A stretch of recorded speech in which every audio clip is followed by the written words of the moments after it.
You read the title. You're holding the wrong angles. And yes, it's holding you back big time. What angles are good? What makes them good? Does it change the way you should peek? Yes, by the way. And a whole lot more. I'm Zapper, your favorite Immortal 3 yapper. Let's get right into it. Holding angles.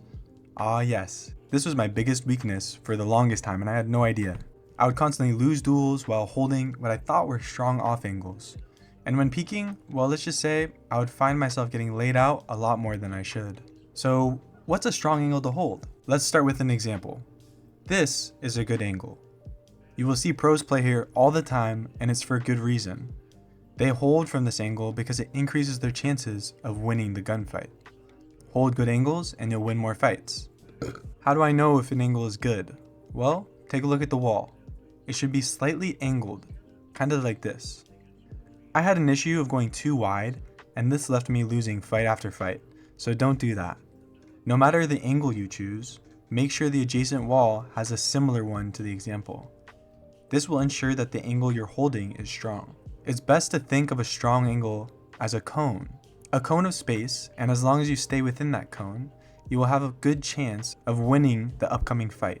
So two things. Use the wall as a reference to find strong angles, and play them within the cone of space that gives you the biggest advantage. The best range being from the wall slant up until being parallel. Well, why is it so effective? For one, it fucks with the enemy crosshair placement. However, I think the real reason these angles are so strong is because of angle advantage. Past a certain point, it becomes hard to clear off angles because in order to clear each individual angle, you will begin exposing your shoulder to the enemy. So if someone does try to clear you out, it becomes a lot more difficult. The only viable strategy for countering these power positions is with utility or a wide swing. So watch out for enemy flashes especially. I would never play one of these angles if I'm expecting the enemy to be flashing around the corner. Instead, I would play a more common angle and take a few pop shots after I hear the flash. Then, just fall back to a different, safer power angle that they won't be expecting you in or they won't be flashing you out of.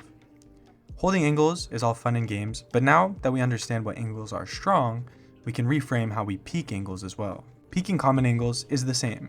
You just pre-aim into the wall and clear each common angle that you expect the enemy to be at. This will win you the duel most of the time if they're holding you. But now, when we come up to the power angle, we either use utility or we wide swing. Using utility is more consistent, but wide swings can be really strong at catching the enemy off guard. So yeah, power angles can be countered. If they couldn't, that would be OP. However, I consider them power angles because they require you to make noise in order to clear safely. So if you're trying to conceal your location, someone in a power angle may lay you out the majority of the time. Quick recap for our collaborative brain rot. Play power angles, they look like this. If the enemy is expecting you, don't play them because you risk getting wide swung or util dumped. Use your new understanding of power angles to change how you peek angles and take space around the map. That's it, thanks for watching.